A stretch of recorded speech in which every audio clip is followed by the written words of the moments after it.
बिहार में बीजेपी की बैंड बजाने के लिए महागठबंधन ने पूरी तैयारी कर ली है। यूं तो बिहार में आने वाले दिनों में जब लोकसभा के चुनाव होंगे, विधानसभा के चुनाव होंगे, महागठबंधन और भारतीय जनता पार्टी के गठबंधन एनडीए के बीच बहुत कड़ी और सीधी टक्कर दिखाई देने वाली है।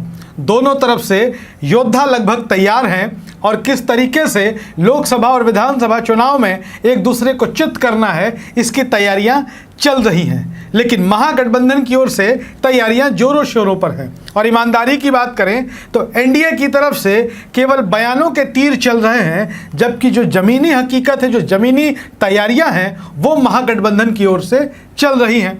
अब आपके पास ये खबर आई होगी कि महागठबंधन के तमाम दलों की संयुक्त बैठक बिहार की राजधानी पटना में राष्ट्रीय जनता दल के कार्यालय में हुई।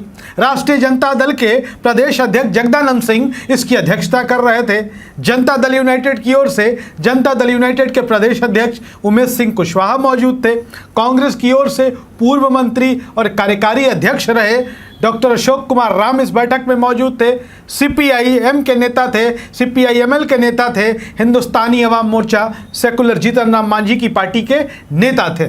दरअसल कई दिनों से यह मांग चल रही थी कि बिहार में अब महागठबंधन के बीच कोऑर्डिनेशन कमेटी बनाने की ज़रूरत है, यानी कि समन्वय समिति। समन्वय समिति तो बनेगी, 7 दल है महागठबंधन में, लेकिन जो सबसे बड़ा फैसला हुआ है महागठबंधन की संयुक्त बैठक में, वो बीजेपी को परेशान करने वाला है।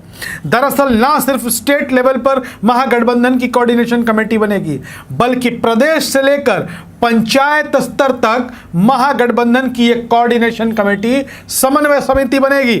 और इसमें 7 दल जो हैं, राष्ट्रीय जनता दल, जनता दल यूनाइटेड, कांग्रेस, सीपीआई जो लेफ्ट पार्टियां हैं, सीपीआईएमएल और इसके अलावा हिंदुस्तानी अवाम मोर्चा सेकुलर, इन तमाम दलों के नेता इस महागठबंधन की जो समन्वय समिति होगी, कोऑर्डिनेशन कमेटी होगी, वो प्रदेश से लेकर पंचायत तक होगी और प्रदेश से पंचायत तक ये कोऑर्डिनेशन कमेटी बनेगी।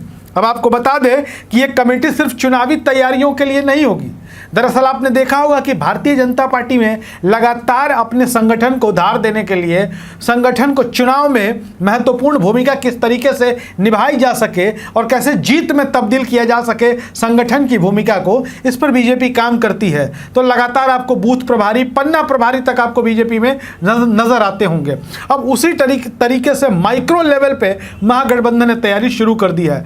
पंचायत स्तर तक पर आपको 7 दलों के, जो 7 दल महागठबंधन में हैं, बिहार की सरकार में हैं, जो बिहार की सरकार चल रही है, 7 दलों के कार्यकर्ता और नेता पंचायत स्तर तक इस समन्वय समिति में शामिल होंगे।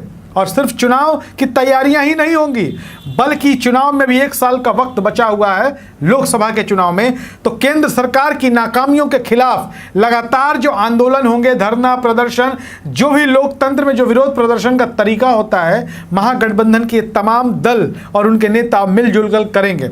यानी कि सरकार के खिलाफ, केंद्र की नरेंद्र मोदी सरकार के खिलाफ जो भी आंदोलन आपको बिहार में दिखेगा, उसमें 7 दल के नेता कार्यकर्ता शामिल होंगे और समन्वय के साथ काम करेंगे।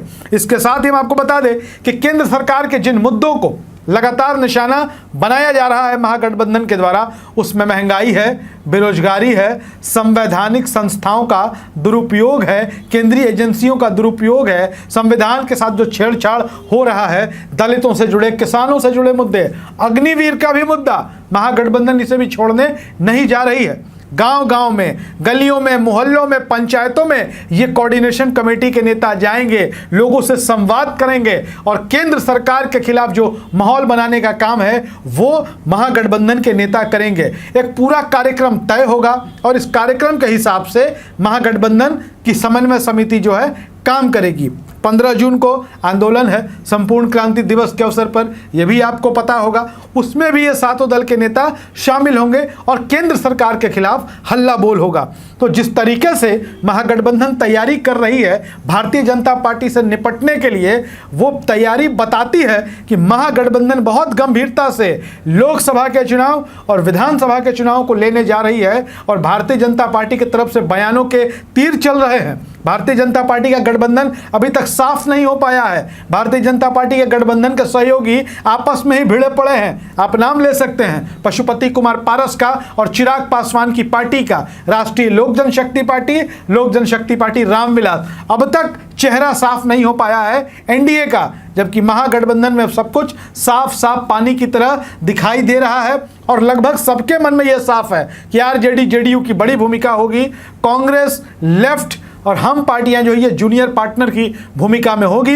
हैसियत के मुताबिक सबको सीटें दी जाएंगी, लोकसभा में भी और विधानसभा में भी। लेकिन सीटों का बंटवारा तो अभी बहुत बाद का मुद्दा है, लेकिन अभी भारतीय जनता पार्टी केंद्र की जो सरकार है उसके खिलाफ माहौल बनाने की तैयारी में महागठबंधन जुट गया है और पंचायत स्तर तक केंद्र की सरकार के खिलाफ विरोध प्रदर्शन का काम जल्द ही आपके सामने होगा। अब आप अंदाजा लगा सकते हैं कि जब जनता के बीच इतने माइक्रो लेवल पर जाके महागठबंधन काम करने जा रहा है तो भारतीय जनता पार्टी की स्थिति आने वाले चुनाव में क्या रहेगी। आप महागठबंधन की इस कोऑर्डिनेशन कमेटी के बारे में क्या सोचते हैं, कमेंट बॉक्स में ज़रूर लिखिएगा। वीडियो कैसा लगा यह भी बताइएगा, शेयर करते रहिएगा। धन्यवाद।